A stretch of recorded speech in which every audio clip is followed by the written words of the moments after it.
অপরাজিতা কাদের বলি আমরা অপরাজিতা? আমরা আসলে সেই সব নারীদের অপরাজিতা বলি যারা কোনোভাবেই পরাজয় মেনে নেন না, যারা মুখ থুবড়ে পড়েন কিন্তু ভেঙে পড়েন না, যারা বারবার হেরে যাওয়ার পরও হার স্বীকার করেন না। সেই সব অদম্য সাহসী নারীদেরকে নিয়ে আমাদের অনুষ্ঠান অপরাজিতা। আমাদের সাথে আছেন তেমনই একজন অদম্য সাহসী নারী, যিনি হলেন কাকলি তালুকদার। আপা, আপনাকে স্বাগত আমাদের সাথে। আসসালামু আলাইকুম আপা। ওয়ালাইকুম আসসালাম। অসংখ্য ধন্যবাদ আমাকে আপনাদের এই প্রোগ্রামে আমন্ত্রণ জানানোর জন্য। আমরাও আসলে ভীষণ খুশি হয়েছি আপনাকে আমাদের মাঝে পেয়ে।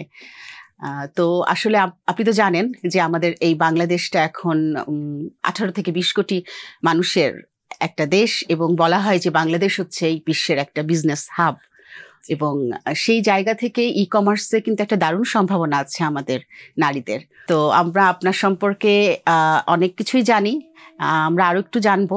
আপনার সাথে গল্প করতে করতে আমাদের অনেক কিছু নিয়ে কথা হবে, তবে তার আগে আমরা আপনার একটি ছোট্ট ভিডিও ক্লিপ দেখে আসি।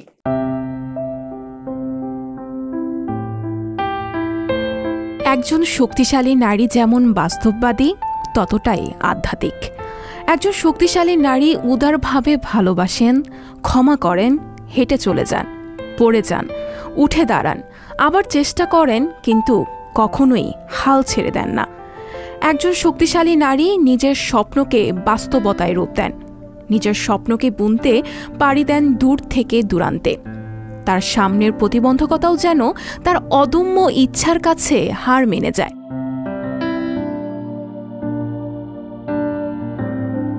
এমনই একজন নারীর উদাহরণ হতে পারে কাকলি রাসেল তালুকদার। ছোটবেলা থেকেই পরনির্ভরশীল না হয়ে বাঁচার তাগিদ নিয়ে এগিয়ে চলছেন নিজের অভীষ্ট লক্ষ্যে। তার যাত্রা যেন কোনোভাবেই রোধ করা সম্ভব নয়। জামদানির প্রতি ভালো লাগা ও আগ্রহ থেকেই 7 বছর ব্যয় করেছেন জামদানিকে জানতে। বিশ্ববিদ্যালয় জীবনে কোনো প্রয়োজন ছাড়াই ঘুরে বেরিয়েছেন বিভিন্ন তাঁতিপল্লীতে।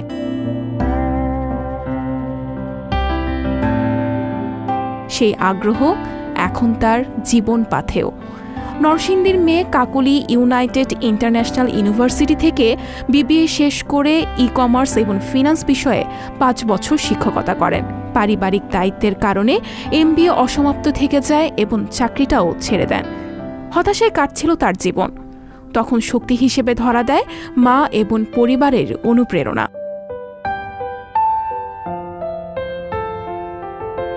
30,000 টাকা পুঁজি নিয়ে কাকলি অ্যাটায়ার্স নামে শুরু করেন জামদানি শাড়ির অনলাইন ব্যবসা। ফেসবুক পেজ থাকলেও তার শুরুটা হয় উই গ্রুপ থেকে। 2019 সালের 18 অক্টোবর উই গ্রুপে প্রথম বিক্রি শুরু হয়ে 2020 সালের এপ্রিল পর্যন্ত গ্রুপেই জামদানি বিক্রি হয় 6 লাখ টাকা। মাত্র 2.5 মাসে এসে মোট বিক্রির পরিমাণ দাঁড়ায় 20 লাখ টাকায়।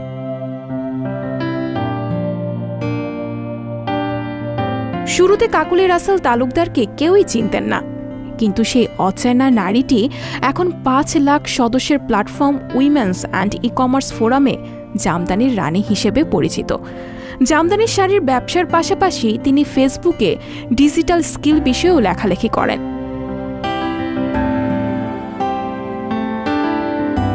কাকলির ইচ্ছা দেশের 64 জেলার মানুষের কাছে পৌঁছে যাক তাঁতির হাতের তৈরি আসল জামদানি। তার মতে দেশীয় পোশাক নিয়ে শুধু আবেগ থাকলেই চলে না, এটিকে ফ্যাশনে নতুনত্ব এনে যুগোপযোগী করে তুলতে হয়।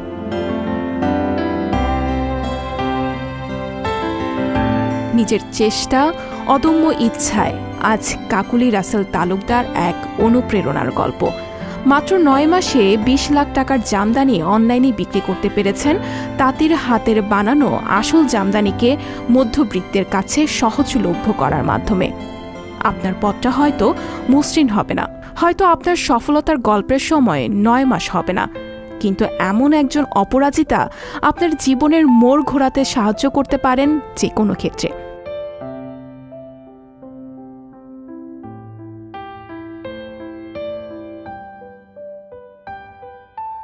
তো আপনার যাত্রাটা যদি একটু বলতেন, কারণ অনেকেই বলে যে আমি ব্যবসা শুরু করব, কিভাবে শুরু করব, আমার তো আসলে পুঁজি নেই। তো আপনি তো আমি যতটুকু জানি আপনি একদম 0 ইনভেস্টমেন্ট থেকে শুরু করেছিলেন, সেই গল্পটা কেমন ছিল? আমার বিজনেসটা শুরু হয় 2019 সালে।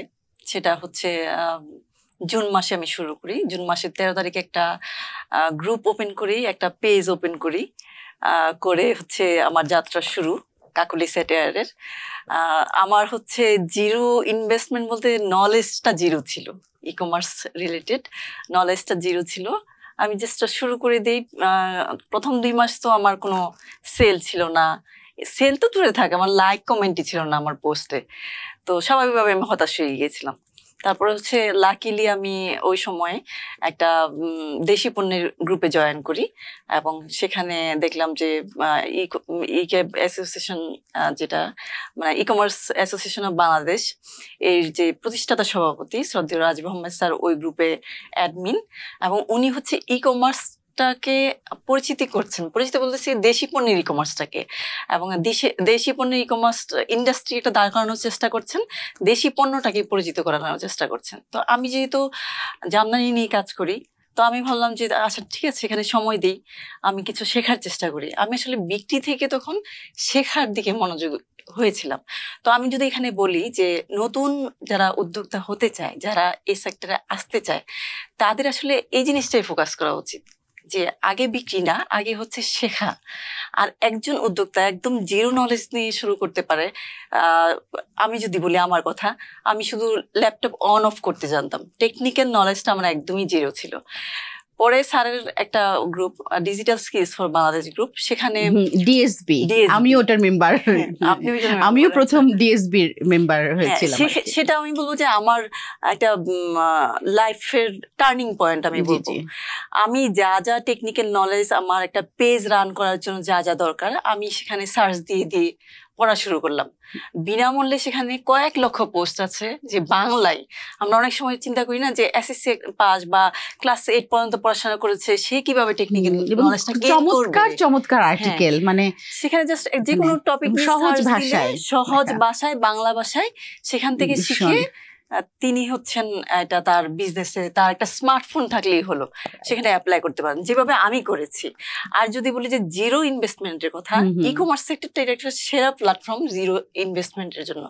যদি আমি ই কমার্স বলতে ই কমার্সের একটা জায়গা এফ কমার্সটা যদি আমরা একটু বলি, মানে এফ কমার্সটাই তো জনপ্রিয় এখন, এবং এখন সম্ভবত 3 লাখ এফ কমার্স উদ্যোক্তা আছে, এবং যত দিন যাচ্ছে বাড়ছে। এবং আপা আমার মনে হয় যেটা একটা সম্ভাবনাও, কিন্তু কারণ এখন 18 কোটি বা 20 কোটি যেটা আমাদের জনসংখ্যা, তার মধ্যে কিন্তু 11 কোটি এখন ইন্টারনেট ব্যবহার করছে, এবং শুধু ঢাকা শহরে আপনার ফেসবুক অ্যাকাউন্ট আছে 5 কোটি লোকের। তাহলে বুঝেন যে আমাদের কত সম্ভাবনা, কিন্তু আমাদের হচ্ছে নলেজটার অভাব। যে আমরা ওই যে বললেন না যে কোত্থেকে শুরু করব, কিভাবে শুরু করব, এই প্রশ্নটা থেকে যায়। আর যদি কেউ বলে যে না আমার তো ক্যাপিটাল নেই, বিশেষ করে নারীরা কিন্তু এই জায়গাটা অনেক পিছিয়ে থাকে, যে আমার তো কোনো ক্যাপিটাল নেই, বা আমি তো পরিবার থেকে আমি কোনো ক্যাপিটাল পাবো না, কোথা থেকে পাবো না, আমি কিভাবে কি করব। সেক্ষেত্রে বলবো যে একজন নারী উদ্যোক্তা বা যে কোনো একজন উদ্যোক্তা, উনি যদি ই কমার্স রিলেটেড মানে এফ কমার্সে যদি আসতে চান, ওনাকে একদম জিরো টাকা ইনভেস্টমেন্ট করে উনি আসতে পারবেন। কারণ একটা পেজ ওপেন করতে কোনো টাকা লাগে না, একটা গ্রুপ ওপেন করতে কোনো টাকা লাগে না, কোনো একটা গ্রুপে তার পরিচিতি তৈরি করার জন্য টাকা লাগে না, জাস্ট সেখানে বাংলায় পোস্ট লিখলেই হলো। আপা এটা বোধহয় সবচাইতে বেশি আমাদের এই দেশি ই কমার্সটা, মানে আমরা বিশেষ করে এফ কমার্সটা জনপ্রিয়তা পেল করোনার সময়। হ্যাঁ, সেই করোনার সময় দেখা গিয়েছে যে আমার পরিচিতিটা তৈরি হয়েছে, গ্রুপ থেকে তৈরি হয়েছে, আস্তে আস্তে দেখা গিয়েছে যে আমার একটা পার্সোনাল ব্র্যান্ডিং তৈরি হয়েছে, কিছু টুকটাক সেল আসা শুরু করেছে। নতুন উদ্যোক্তা হিসাবে টুকটাক সেল আসাটা গুরুত্বপূর্ণ টিকে থাকার জন্য, নয়তো তো হতাশ হয়ে যাবো আমরা অল্পতে। তো যদি জিরো ইনভেস্টমেন্ট নিয়ে যদি কেউ উদ্যোগ শুরু করতে চায়, যদি উনি কাপড় নিয়ে কাজ করতে চায়, উনি হচ্ছে সোর্স থেকে তাঁতি থেকে প্রোডাক্টের ছবি নিয়ে উনি পোস্ট দিতে পারেন, এখানে কোনো টাকা পয়সা লাগছে না।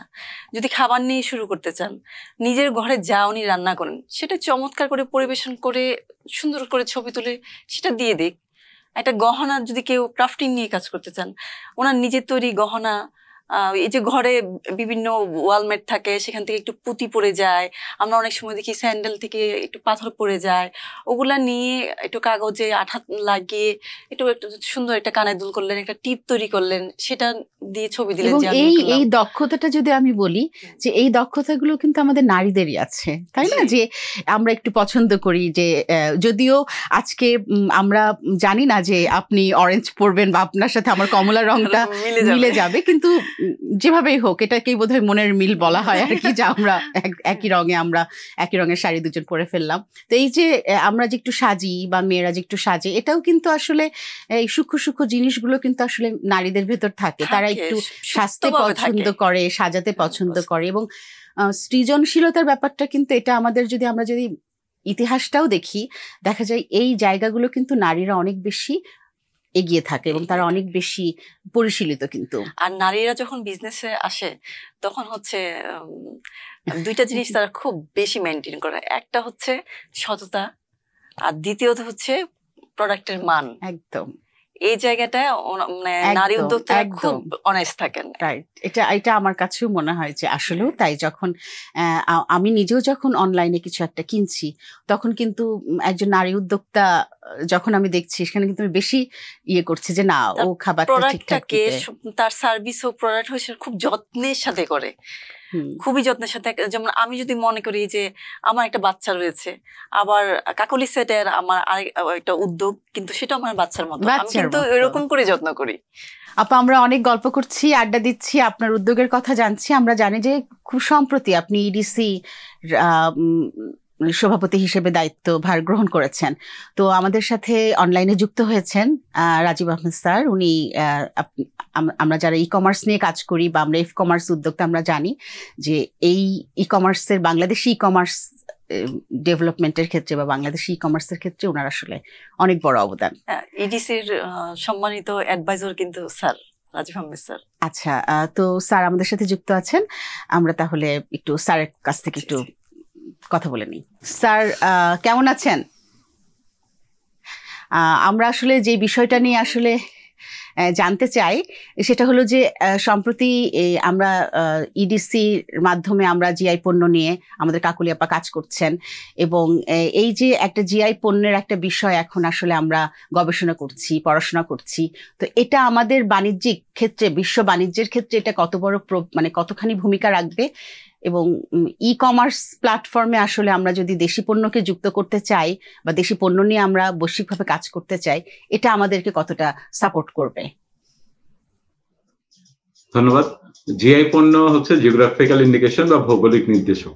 তার মানে হচ্ছে এটা ভূগোলের সাথে একটা সম্পর্ক রয়েছে, কোনো জেলা বা কোনো উপজেলার বিখ্যাত কোনো পণ্যের সাথে এটা সম্পর্ক, এবং একটা জেলার একটা বিখ্যাত ঐতিহাসিক পণ্য সরকারিভাবে, মানে এই শিল্প মন্ত্রণালয়ের অধীনে ডিপিডিটি, তারা এই ট্যাগটা দেয়, জিআই ট্যাগ, এবং তারপরে এই সার্টিফিকেশনটা দেওয়ার পরে একটা মর্যাদা পায়। বাংলাদেশে এই পর্যন্ত মাত্র আপনার 17টি পণ্য জিআই ট্যাগ পেয়েছে। 2013 সাল থেকে শুরু হয়, তো গত মানে এই বছরের শুরু পর্যন্ত আসলে 10টা 11টা ছিল, তারপর আরো 6টা পেয়েছে সম্প্রতি। তো এটাকে এখন এটার গুরুত্বটা বুঝিয়ে বলাটা নিষ্প্রয়োজন, কারণ এটা গুরুত্বপূর্ণ দেখেই সরকার বলছে এই পণ্যগুলো হচ্ছে আলাদা, বিশেষ মানে মর্যাদাপ্রাপ্ত পণ্য। তো মানে যে পণ্যের সাথে সাধারণ পণ্যের আসলে পার্থক্যটা হচ্ছে বিখ্যাত আর অখ্যাত পণ্যের যে পার্থক্য সেটা। যেমন ধরেন কুমিল্লা রসমালাই, নাটোরের কাঁচাগোল্লা, জামদানি শাড়ি, আমরা অলরেডি এই পণ্যগুলো জানি এবং একটা এলাকার অনুযায়ী। এখন এগুলো হয়ে সবচেয়ে বড় যে লাভ সেটা হচ্ছে আঞ্চলিক অর্থনীতিকে শক্তিশালী করা। আমাদের দেশে সবকিছু আমরা মনে করি, বা আসলেই তাই, ঢাকা কেন্দ্রিক, রাজধানী ঢাকা কেন্দ্রিক, কিন্তু ঢাকায় কিন্তু কোনো কিছু উৎপাদন হয় না। ঢাকাতে আপনি যদি দেখেন একমাত্র গার্মেন্টস ফ্যাক্টরি ছাড়া সেই অর্থে ঢাকায় কোনো কিছু তৈরি হয় না। এমনকি আমরা যেটা ঢাকায় জামদানি বলছি সেটাও কিন্তু নারায়ণগঞ্জে, রূপগঞ্জে হয়। মানে ঢাকা শহরে কোথাও কিন্তু একটা জামদানি তৈরি হয় না। তো ঢাকাতে যেটা রয়েছে আপনার এই যে আপনার মিরপুর কাতান বা বেনারসি যেটাকে বলি আমরা, ওইটা। বাকি সবকিছু কিন্তু 63টা জেলায় হয়, এবং সেই পণ্যগুলাকে যদি আস্তে আস্তে তুলে আনা যায়, তাহলে একদিকে যেটা হবে যে আমাদের ওই পণ্যটা, ধরেন কুমিল্লা রসমালাই কথা যদি বলি, কুমিল্লাতে খুব বিক্রি হয়, ঢাকায় কিছু আসে, কিন্তু এইটা তো চাহিদা সারা দেশেই হওয়া উচিত, এটা বিক্রি সারা দেশেই হওয়া উচিত।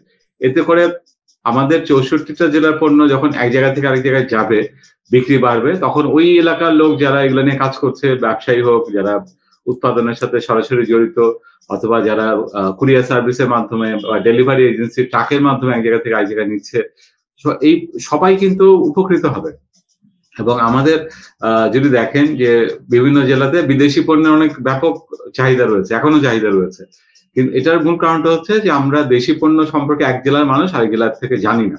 আমি ময়মনসিংহের মুক্তাগাছা, মন্ডা হয়তো আমরা ঢাকায় কিছু লোক জানি, কিন্তু বাকি ৬২ জেলা বা ৬০ জেলায় হয়তো মুক্তাগাছা, মন্ডা এমন অনেক লাখ না কোটি কোটি মানুষ রয়েছে যারা মুক্তাগাছা, মন্ডা জীবনে এক পিস খায়নি, নাটোরে কাঁচাগোল্লা এক পিস খায়নি, অথবা একটা জামদানি শাড়ি কখনো কিনেনি বা চোখেও দেখেনি। তো আমরা যদি আগে প্রথমে নিজের দেশের অভ্যন্তরীণ বাজারের কথা বলি, বিপণনের ব্যাপারটা বলি, সেটা খুব মানে অল্প সময়ের মধ্যে ছড়িয়ে পড়তে পারে। আর এখানেই হচ্ছে ই কমার্স উদ্যোক্তারা ভূমিকা রাখতে পারে। কারণ যিনি কুমিল্লার রসমালাই বিক্রি করছেন কুমিল্লায় বসে, উনি কিন্তু ধরেন ময়মনসিংহে পাঠাচ্ছেন না, কিন্তু ময়মনসিংহে যিনি ই কমার্স উদ্যোক্তা রয়েছেন তিনি কিন্তু ওইটা অনলাইনের মাধ্যমে ময়মনসিংহে আনতে পারেন, আবার ময়মনসিংহ থেকে ঢাকায় পাঠাতে পারেন, খুলনাও পাঠাতে পারেন। আগে একটা সমস্যা ছিল আপনার ওই যে মানে ডেলিভারিটা। তো এখন পদ্মা সেতু হওয়ার পরে বাংলাদেশের কোথাও এমন কোনো জায়গা নেই যে এক জায়গা থেকে আরেক জায়গাতে মানে 24 ঘন্টার মধ্যে পৌঁছানো না যায়। আর ঢাকা থেকে যে কোনো জায়গাতেই 24 ঘন্টায় পণ্য, 24 ঘন্টা না 12 ঘন্টায় চলে যায় যে কোনো পণ্য। মানে আপনি সন্ধ্যায় দিলে আপনার সকালবেলা যে কোনো জেলাতেই চলে যাচ্ছে, আবার যে কোনো জেলা থেকে ঢাকায় চলে আসছে। তো এর ফলে আমাদের এই পদ্মা সেতু হওয়ার পরে এটা একটা সরাসরি বেনিফিট যেটা ই কমার্সের উদ্যোক্তারা পেতে পারে। ই কমার্সের উদ্যোক্তারা হচ্ছে তারা ফেসবুকে, ওয়েবসাইটে, ইউটিউবে এই পণ্যগুলা প্রচার করবে, নিজের স্বার্থেই করবে, কারণ বিক্রি হলেই তো তার টাকা আসবে এবং লাভ হবে, এটাই তো তার পেশা বা এটাই তার বিজনেস। এই যে, আর দ্বিতীয় হচ্ছে আপনার বৈশ্বিক বাজার যেটা হচ্ছে, প্রথমত হচ্ছে আমাদের কিছু প্রোডাক্ট হচ্ছে যে ধরেন অন্য সারা পৃথিবীতে পাঠানো যেতে পারে, যেমন কৃষি পণ্যগুলো কিন্তু সব মানে চাল, ধরেন সুগন্ধি চাল, যেমন বাসমতি চাল ভারত পাকিস্তানের, এটা কিন্তু সারা পৃথিবীতে যাচ্ছে, বিক্রি হচ্ছে, ইউরোপে আমেরিকাতে প্রচুর বিক্রি হচ্ছে। তো আমাদেরও এরকম যে চালগুলো রয়েছে, আমাদের এই যে আম রয়েছে যেই গুলো জিআই প্রাপ্ত, সেগুলো কিন্তু বিশ্বের বিভিন্ন দেশে পাঠানো যেতে পারে। এবং সব ক্ষেত্রেই হচ্ছে ই কমার্স উদ্যোক্তারা ব্যাপক ভূমিকা পালন করতে পারে। বিদেশে পাঠানোর ক্ষেত্রে অবশ্য অন্য সমস্যা রয়েছে, সেটা হচ্ছে আপনি বিদেশে পাঠাতে হলে আপনি ওই মানে 1 কেজি 10 কেজি পাঠাতে পারবেন না, বা একটা 10টা শাড়ি পাঠাতে পারবেন না, আপনাকে একটা কন্টেনার পাঠাতে হবে জাহাজে। এবং সেক্ষেত্রে সরকার যদি একটু উদ্যোগী হয় যে আপনার এই পোস্ট অফিসের মাধ্যমে, যে ঠিক আছে একসাথে যদি 100, যেটা শাড়ি তো আর পচনশীল পণ্য না, তাঁতের কাপড়, তো তাঁতের কাপড় যদি ওই 100টা একসাথে হয়, একটা কন্টেনারের মাধ্যমে ইংল্যান্ডে পাঠিয়ে দিল, এটাতে উদ্যোক্তাদের এগিয়ে আসতে হবে, সরকারি একটু সাপোর্টও লাগবে, যেটা বাণিজ্য মন্ত্রণালয় রয়েছে, এক্সপোর্ট প্রমোশন ব্যুরো রয়েছে, ডাকঘর, যোগাযোগ মন্ত্রণালয়ের পোস্ট অফিস রয়েছে, সবাই মিলে একসাথে হলে এটা সম্ভব। আর নারী উদ্যোক্তাদের কথা যদি বলি, দেশি পণ্যের যারা ই কমার্সে কাজ করছেন দেশি পণ্য নিয়ে, বিশেষ করে ফেসবুক ভিত্তিক, তাদের আমি যদি ভুল না করি 70-80% নারী। এবং সেটার কারণও রয়েছে, করোনার সময় 2020 সালে তখন আমি বলেছিলাম দেশি পণ্যের ই কমার্স ইন্ডাস্ট্রি একটা হোক, দেশি পণ্য আপনারা এগিয়ে আসেন, কারণ তখন বিদেশ থেকে পণ্য আসছিল না এই 2020 সালে।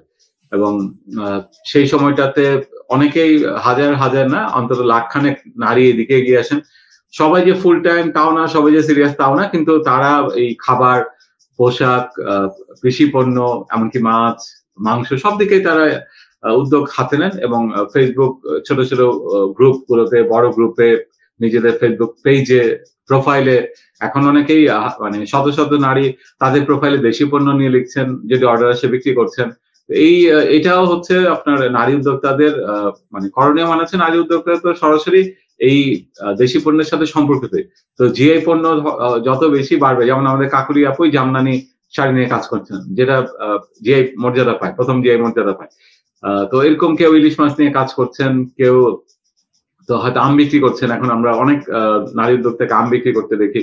তাই দেশে হোক আর বিদেশে হোক, বিপণনের ক্ষেত্রে ই কমার্স উদ্যোক্তারা এবং নারী উদ্যোক্তারা ব্যাপক ভূমিকা পালন করতে হবে। ধন্যবাদ। স্যার আমরা আসলে এত ছোট্ট একটা সময় আমাদের আসলে সেগুলো অনেক অনেক অনেক কথা আমরাও আপনার কাছ থেকে শিখতে চাই, জানতে চাই, এবং আমরা জানি যে ই কমার্সে বিশেষ করে এফ কমার্সে নারীদের অগ্রযাত্রার ক্ষেত্রে আপনার একটা বিশাল ভূমিকা আছে। তো আমরা নিশ্চয়ই আবার কখনো, কারণ আমাদের এই অনুষ্ঠানটা, আমাদের অপরাজিতা অনুষ্ঠানটা চলমান, আমরা আসলে দেশি পণ্য নিয়ে কাজ করতে চাই, ই কমার্স নিয়ে কাজ করতে চাই এবং সেই সাথে যুক্ত করতে চাই সকল অপরাজিতাকে। তো আমাদের সাথে থাকার জন্য আপনাকে অসংখ্য ধন্যবাদ স্যার। ধন্যবাদ। কাকলি আপা, আমরা আসলে রাজীব আহমেদ স্যারের, ওনাকে আমিও স্যার বলি কারণ আমিও যখন আমার উদ্যোগ শুরু করি এফ কমার্সে তখন আসলে ওনার কাছ থেকেই, ওনার গ্রুপের মাধ্যমেই আমরা অনেক কিছু শিখেছি। তো এখন তো আসলে আরেক ধাপ আপনি এগিয়ে গেছেন না, এফ কমার্স উদ্যোক্তা থেকে এখন আপনি একটা প্রতিষ্ঠানের চেয়ারম্যান হিসেবে দায়িত্ব পালন করছেন। এই জায়গাটা যদি একটু বলতেন, এটার জার্নিটা কেমন? এটা জার্নিটা আসলে বলবো যে e-commerce development centre EDC, এটা একটা ট্রাস্ট। সিপিডি যেমন একটা trust, centre for policy dialogue, ঠিক তেমন একটা ট্রাস্ট। 2021 সালের 6 ডিসেম্বর এটা গভর্নমেন্ট রেজিস্ট্রেশন প্রাপ্ত হয় এবং অলাভজনক একটা প্রতিষ্ঠান। তো এখানে আমরা 5 জন আছি যারা হচ্ছে ট্রাস্টি, আর এছাড়া আরো 20 থেকে 25 জন আছেন আমাদের যারা স্বেচ্ছাসেবী, ভলেন্টিয়ারি, তারা আমাদেরকে সাপোর্ট দিচ্ছেন বিভিন্নভাবে। এভাবে মিলে হচ্ছে কাজ করছি।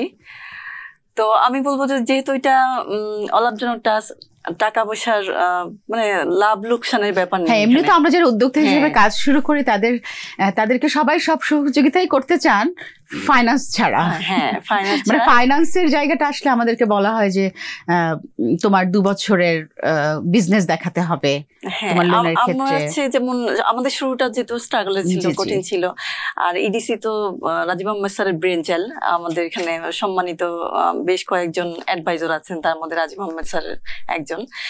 স্যারের পরামর্শে আসলে এটা করা, কারণ আমরা যে প্রবলেমগুলো ফেস করেছি ই কমার্সে এসে, যেমন কোনো কন্টেন্ট ছিল না শেখার মতো, কোনো রিসার্চ ছিল না কোনো পণ্য নিয়ে, এসব জায়গায় যেন কাজ করতে পারি, মানে আমাদের নারী উদ্যোক্তারা যেন কাজ করতে পারে বা দেশি পণ্যের উদ্যোক্তারা যেন কাজ করতে পারে। শুরুটা করলেন কিভাবে? মানে শুরুটা হচ্ছে যেহেতু আমি দেশি পণ্যের উদ্যোক্তা এবং একজন নারী উদ্যোক্তা, আমাদের শুরু থেকেই টার্গেট ছিল যে আমরা এমন কিছু করব যেটাতে হচ্ছে নারী উদ্যোক্তা প্লাস দেশি পণ্যের উদ্যোক্তাদের ভালো কিছু হয়।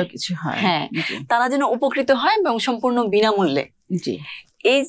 এই জায়গা থেকে আমরা কিন্তু চিন্তা ভাবনা করেছি এবং 5 জনে একমত হয়েছি। এবং স্যার, আমি বলবো যে যেহেতু স্যার ইকেপের ফাউন্ডার প্রেসিডেন্ট, স্যার আমাকে হচ্ছে এটার ইডিসির ফাউন্ডার প্রেসিডেন্ট হিসাবে নির্বাচিত করেছেন। এই জন্য আমি স্যারের কাছে কৃতজ্ঞ এবং স্যারকে ধন্যবাদ জানাই, আন্তরিক ধন্যবাদ জানাই। আমি অনেক আনন্দিত কারণ স্যার আমাকে যোগ্য মনে করেছেন যে এটার ক্ষেত্রে। আচ্ছা, যেটা বলছিলাম যে আমরা ইডিসির বিষয়টা নিয়ে আমরা একটু কথা বলতে চাই, ইডিসির কার্যক্রম নিয়ে। যে আপনি তো জামদানি পণ্য নিয়ে আপনি এফ কমার্স উদ্যোক্তা হিসেবে কাজ শুরু করলেন, তারপরে তো আপনি এখন কাজ করছেন আমাদের জিআই পণ্য নিয়ে।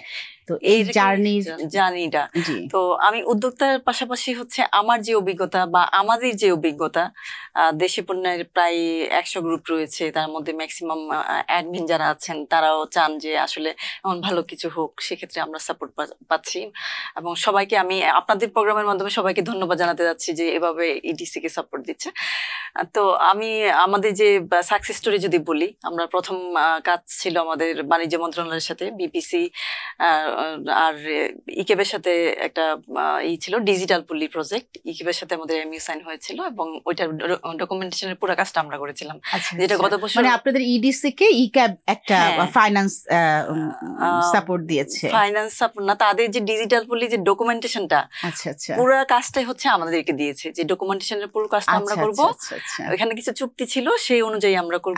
মানে এই কাজটি আসলে পেয়েছে? হ্যাঁ, কাজটি লাকিলি আমরা পেয়েছিলাম। এবং পাওয়ার পরে এটা হচ্ছে যে ডকুমেন্টেশনটা আমরা করেছি সেটা গত বছর জাতীয় পুরস্কার পেয়েছে। এটা ছিল আমাদের প্রথম কাজ। দ্বিতীয় কাজ ছিল হচ্ছে ইউএনডিপি স্বপ্ন প্রজেক্টের যে ডকুমেন্টেশন, সেখানে আমরা কাজ করেছি। এটো এর সাথে আমাদের এমইউ সাইন হয়েছিল। এটোতে আমাদের 5টা সাকসেস স্টোরি গিয়েছে। তবে আমি বলবো যে আমাদের সবচেয়ে ভালো কাজ ছিল হচ্ছে হচ্ছে যেহেতু আমাদের ইডিসি পড়াশোনার সাথে যুক্ত, রিসার্চের সাথে যুক্ত, আমাদের ভালো কাজ হচ্ছে বিভিন্ন বিশ্ববিদ্যালয়ে, বিভিন্ন ইউনিভার্সিটিতে ই কমার্স ক্লাব প্রতিষ্ঠা করা। আচ্ছা আচ্ছা। এখানে ইস্টার্ন ইউনিভার্সিটি দিয়ে আমাদের শুরুটা হয়েছিল। ইস্টার্ন ইউনিভার্সিটিতে ই কমার্স ক্লাব। আপনারা চাইছেন যে ই কমার্স সেক্টরে তরুণ প্রজন্ম যারা তারা কানেক্ট হোক, যেহেতু এটা শিক্ষিত লোকের ইন্ডাস্ট্রি এবং ভবিষ্যতে এটা লিড দিবে কিন্তু এই শিক্ষিত তরুণরাই। যেমন যারা এখন আমরা উবার ফুডপান্ডা ছাড়া চিন্তা করতে পারছি না, কিন্তু উবার ফুডপান্ডার এদের যে এইচআর ম্যানেজার, এইচআর ডিপার্টমেন্টে যারা যারা স্কিলড পারসন কাজ করেন তারা কিন্তু সবাই শিক্ষিত, এবং সেক্ষেত্রে কিন্তু ভবিষ্যৎ প্রজন্মের বড় একটা কাজের জায়গা। শিক্ষার ক্ষেত্রে এটা যেমন আরেকটা একটু আপা মনে হয় যে কিছুটা শিখতেও হয়, শুধু পুঁথিগত বিদ্যা না বা শুধু সার্টিফিকেট না, একদম হাতে কলমে অভিজ্ঞতাটা যেটা সেটাও। ই কমার্সটা কিন্তু বাইরের ই কমার্স আর আমাদের স্টারবার্কের যদি আমরা একটা কেস স্টাডি করি সেটা শিখে আমাদের একটা নিজস্ব কোম্পানি চালাতে পারবো না, এটাই স্বাভাবিক। আমাদের নিজেদের কেস স্টাডি লাগবে, আমাদের নিজেদের অভিজ্ঞতা লাগবে। সেখান থেকে সেভাবে শুরু করেছি। তারপরে হচ্ছে জিআই বিষয়টা নিয়ে আসি। এই বছরই হচ্ছে জানুয়ারি 1 তারিখে সৌদি রাজীব আহমেদ স্যার জিআই বিষয়টা বলেন যে জিআই নিয়ে আমরা কাজ করতে পারি। এটার আইডিয়া ছিল হচ্ছে ময়মনসিংহের আপু খাতুনে জান্নাত আশা আপু গ্রিন প্রোডাক্ট, আমাদের ইউএনডিপির প্রজেক্টটা ছিল গ্রিন প্রোডাক্ট। তো গ্রিন প্রোডাক্টের সূত্র ধরে হচ্ছে আমরা জিআই পণ্যের যে আইডিয়াটা আপুর কাছ থেকে পাওয়ার পরে আমরা দেখলাম যে গত 10 বছরে মাত্র 11টা জিআই পণ্য হয়েছে। এবং তাহলে এটার সমস্যাটা কোথায়? এটা নিয়ে ডিপিডিটি যেহেতু দিচ্ছে, ডিপিডিটিতে আমরা কথা বললাম। কথা বলার পরে জানতে পারলাম যে ডকুমেন্টেশনটা হচ্ছে ফ্যাক্ট, প্রপার ডকুমেন্টেশনের অভাবে এই 6-7 বছর যাবত এই অ্যাপ্লিকেশনগুলো ঝুলে আছে। তো 1 তারিখ থেকে আমরা কাজ শুরু করলাম। এই 8 মাসে আমরা প্রায় 25টার মতো ডকুমেন্টেশন করেছি। তার মধ্যে 15টা ডকুমেন্টেশনের আবেদন হয়ে গিয়েছে বা কিছু প্রক্রিয়াধীন রয়েছে। তার মধ্যে রিসেন্টলি যে রসগোল্লা, গোপালগঞ্জের রসগোল্লার একটা মনে হয় আপনারা মিডিয়াতেই দেখেছেন অ্যাপ্লিকেশন হয়েছে। আর নাটোরের কাঁচাগোল্লা যেটা রিসেন্ট স্বীকৃতি পাওয়া 17 নাম্বার, সেটা সম্পূর্ণ আমাদের করা, ডকুমেন্টেশনটা আমাদের করা। আমাদের এরকম বিভিন্ন টিম রয়েছে। সেক্ষেত্রে গভর্নমেন্টের সাথে আপনাদের কোনো রকম সেখান থেকে আপনারা কোনো তাদের সহযোগিতা পাওয়া বা তাদের সাথে কানেক্ট হওয়া? তাদের সাথে ডিপিডিটি তো শিল্প মন্ত্রণালয়। আচ্ছা আচ্ছা। ওনাদের কাজটা আমরা করে দিচ্ছি সম্পূর্ণ হচ্ছে ভলান্টারি ভাবে। মানে ডকুমেন্টেশন জন্য আমরা কোনো টাকা পয়সা নিচ্ছি না। এবং শুরুটা যখন করেছিলাম আমরা নিজেরা যে 20-25 জন আছি নিজেরা টাকা তুলে ফান্ড তৈরি করে তারপর আমরা কাজটা শুরু করেছি। এই যে একটা উদ্যম, এই যে একটা ভেতরে যে এই যে একটা যে আপনারা টাকা পয়সা পাচ্ছেন না, আমরা যেটা সহজ বাংলায় অনেকে বলে যে আপনারা ঘরের খেয়ে বোনের মোষ তাড়াচ্ছেন, কেন তাড়াচ্ছেন? মানে এর পেছনে প্রশ্নটা কেন? মানে এই যে আপনাদের যে আপনি সহ আমি সহ আরো অনেকে যে আমরা দেশি পণ্য নিয়ে পাগলের মতো যে আমরা আসলে দৌড়াই, কেন দৌড়াই? এর পেছনে কারণটা কি? কিন্তু এই যে যেখানে যাচ্ছি সেখানে এই প্রশ্নটাই প্রথম আসে যে আপনাদের কি লাভ? লাভ কিন্তু আমাদেরই, আমাদের দেশের লাভ হওয়া মানে আমাদের লাভ। একটা জিআই পণ্য হচ্ছে দেশি পণ্য, দেশি পণ্য নিয়ে আমি কাজ করছি। একটা দেশি পণ্য এগিয়ে যাওয়া মানে আমি প্রত্যক্ষ বা পরোক্ষভাবে আমি বেনিফিট হচ্ছি।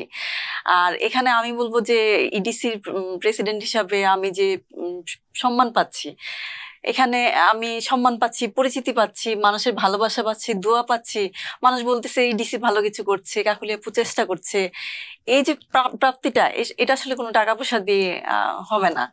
এবং আমার সাথে আরেকটা জিনিস একটু সূক্ষ্মভাবে যদি বলি যে এই যে একটা তরুণ প্রজন্ম অনেকেই কাজ করছে, তারা আসলে দেশটাকেও ভালোবাসছে। হ্যাঁ, এই যে আমাদের ইসেতে টাঙ্গাইলের যে চমচমটা, এটার আবেদন প্রক্রিয়া হয়েছে। ওখানে আমাদের একজাক তরুণ শিক্ষিত এবং দক্ষ উদ্যোক্তা রয়েছেন যারা নিজেদের উদ্যোগে এই কাজটা করছেন। হয়তো লিড দিচ্ছে ইডিসি, কিন্তু তারা করছেন। তারপরে হচ্ছে টাঙ্গাইলের শাড়ি নিয়ে কথা হচ্ছে যে হবে। তারপর হচ্ছে নোয়াখালীর মহিষের টক দই, এটা নিয়ে ডকুমেন্টেশন হচ্ছে। তা এমন বিভিন্ন 64টা জেলার বিভিন্ন উদ্যোক্তারা আছেন যারা হচ্ছে এখন ইন্সপায়ার্ড হচ্ছেন যে আমার জেলাটা পরিচিতি পাক। আমার এখানে আমি কি পেলাম সেটা না পেলাম সেটা পাবেন না, আমি যখন এগিয়ে আসবো আমার জেলাটা এগিয়ে যাবে। আমার জেলাটা যখন এগিয়ে যাবে উদ্যোক্তা হিসেবে আমি বেনিফিটেড হব। এই উদ্যম আপনি তো জানেন যে সেই কোভিডের সময় থেকে আমরা দেশি পণ্যটাকে স্যারের নেতৃত্বে যেভাবে দেশি পণ্য নিয়ে সবাই ঝাঁপিয়ে পড়েছিলাম, একদম ঠিক এখন একটা রেভলিউশন হচ্ছে জিআই পণ্য, যে পাশের দেশ ভারতে 500 মতো হয়ে গিয়েছে জিআই।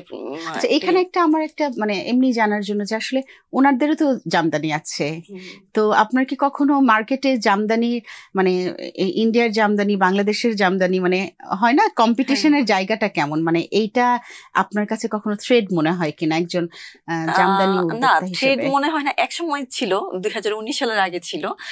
2019 সালে একটা জামদানি ওয়েব হয়েছিল, সে তখন আপনি ছিলেন, আমি ছিলাম। হ্যাঁ, সেই সময়টা প্রচুর কন্টেন্ট এসেছে। আর আমাদের জিআই কিন্তু আমাদের জিআই জামদানিটা কিন্তু প্রথম জিআই পণ্য।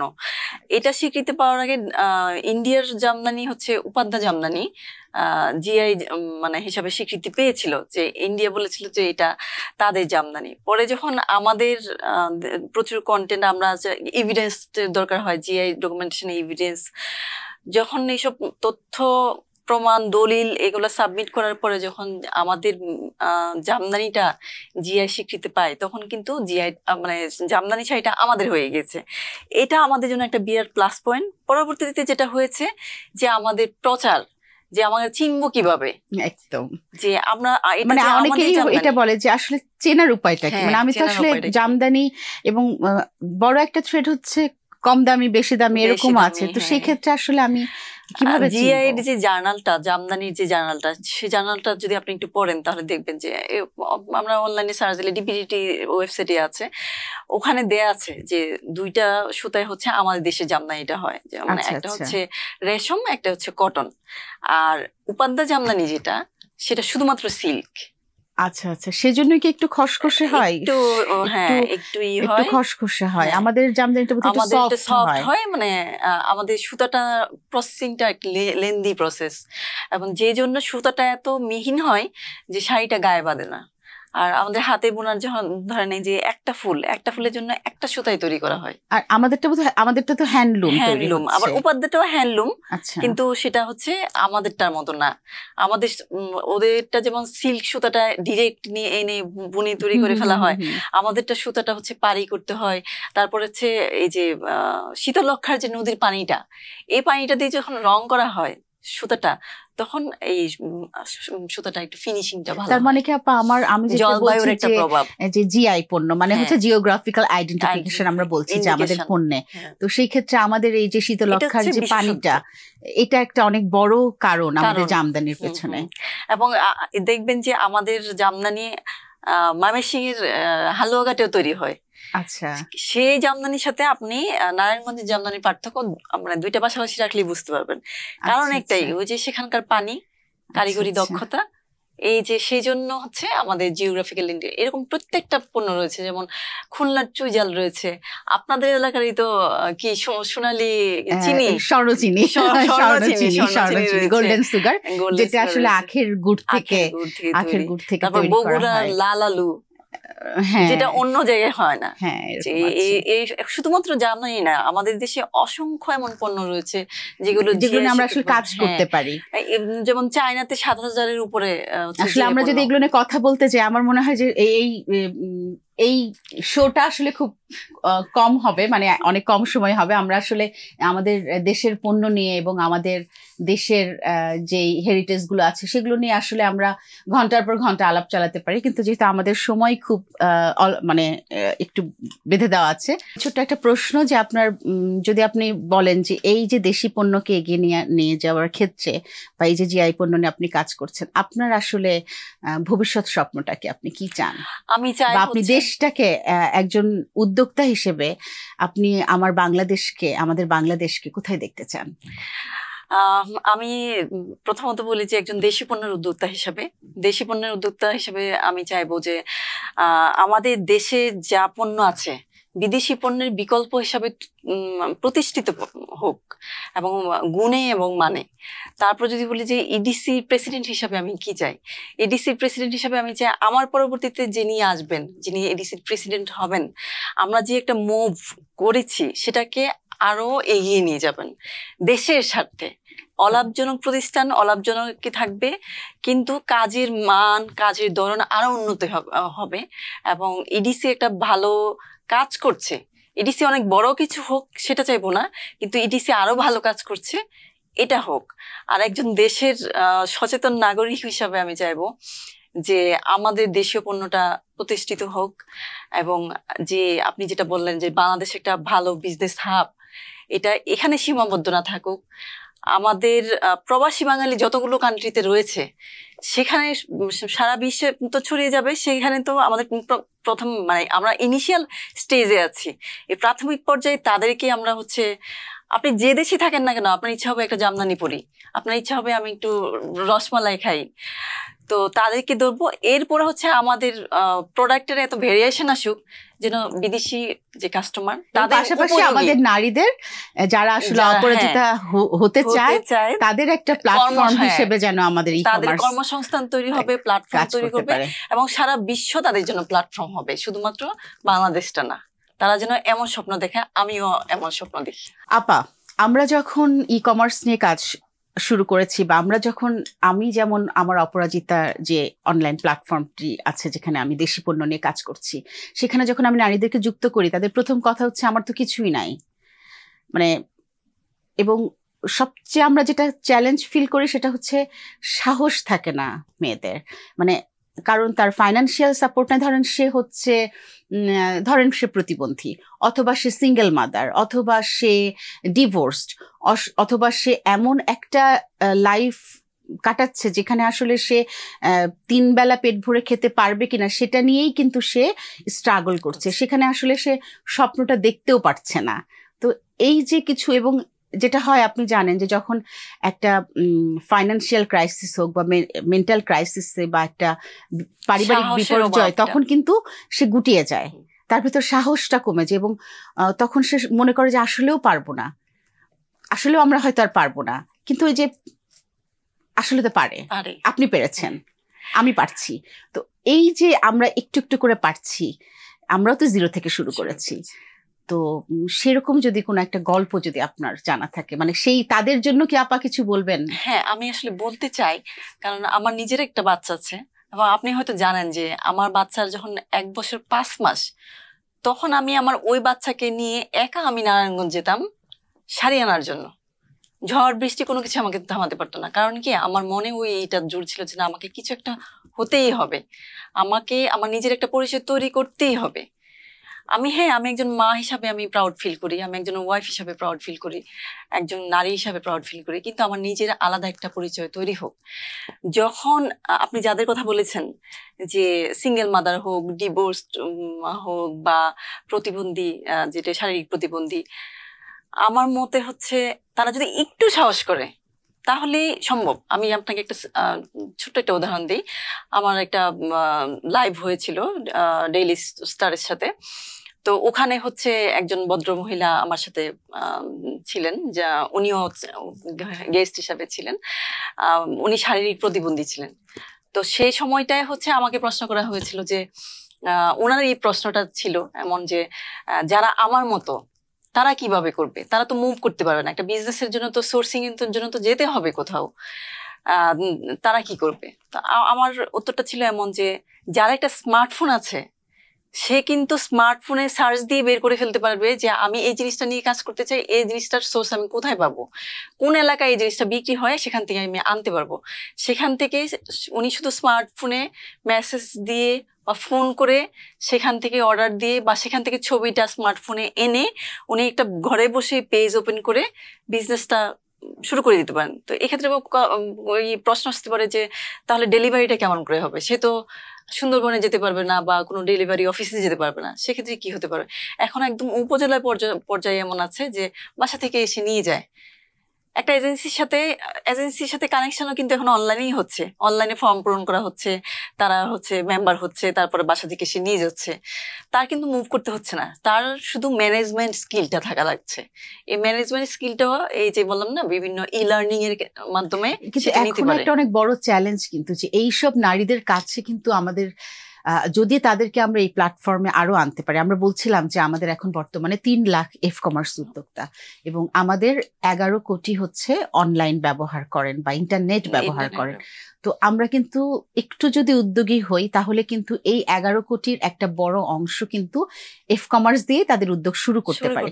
কিন্তু আপা মেইন চ্যালেঞ্জের যে জায়গাটা আসলে অনুপ্রেরণার জায়গাটায় কি কোথাও আমরা থেমে যাচ্ছি, মানে সেখানে কোথাও আমাদের মেয়েরা পিছিয়ে যাচ্ছে? প্রথমত আমি অসহায় এই চিন্তায় আনা যাবে না, আমার দ্বারা হবে না এই চিন্তায় আনা যাবে না। আমি শারীরিক প্রতিবন্ধী হতে পারি কিন্তু মানসিকভাবে তো না।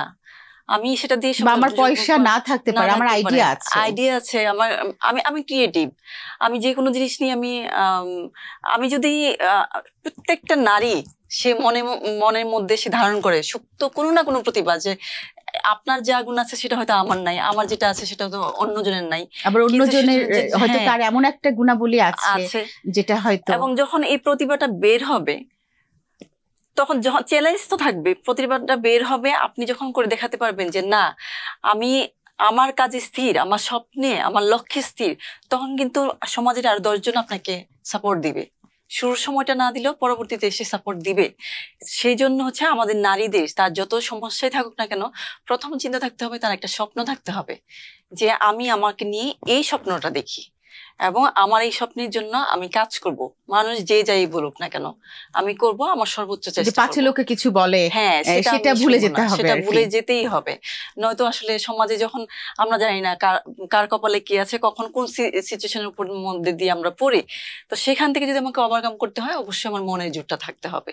সেই জন্য আগে একটা স্বপ্ন লক্ষ্য স্থির করতে হবে এবং সারা দুনিয়ার কথা ভুলে যান, শুধু স্বপ্ন প্রতিদিন ওই স্বপ্নে ঘুমান, ওই স্বপ্নে খান, ওই স্বপ্নে সবকিছু করেন। বাহ, ভীষণ সুন্দর কথা বললেন আপা। আপা আপনাকে অসংখ্য ধন্যবাদ আমাদের স্টুডিওতে আসার জন্য। সংবাদ প্রকাশের পক্ষ থেকে আপনার জন্য ছোট্ট একটা গিফট হ্যাম্পার। ধন্যবাদ চৈতি আপা, ধন্যবাদ সংবাদ প্রকাশকে।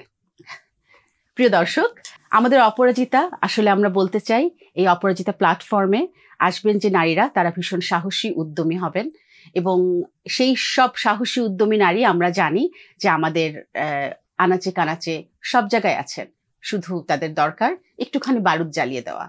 তো আমরা আসলে অপরাজিতার এই প্ল্যাটফর্ম থেকে সেই বারুদটা একটু জ্বালিয়ে দিতে চাই।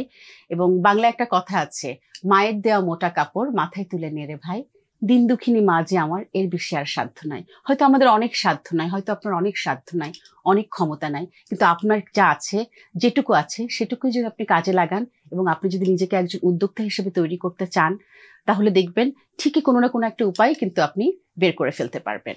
এবং আমরা আসলে সেরকম একটা বাংলাদেশের স্বপ্ন দেখি যখন আমাদের সকল দেশি পণ্য আমাদের সব ধরনের চাহিদা মেটাবে, আমাদের খাদ্যে, আমাদের পোশাকে, আমাদের যাপিত জীবনের প্রতিদিনের পণ্য ব্যবহারে আমাদের দেশি পণ্য আসবে এবং বাংলার মাটিতেই উৎপন্ন হবে আসলে আমাদের যা প্রয়োজন তার সবকিছু। আমরা সেরকম একটি সুখী স্বনির্ভর বাংলাদেশের স্বপ্ন দেখি যখন বাংলাদেশ তার খাদ্যে, পোশাকে এবং তার যাপিত জীবনের সকল পণ্যতে দেশি পণ্যের ব্যবহার করবে এবং আমরা স্বয়ংসম্পূর্ণ একটি দেশ হিসেবে বিশ্বের মানচিত্রে জায়গা করে নিব। ধন্যবাদ সকলকে।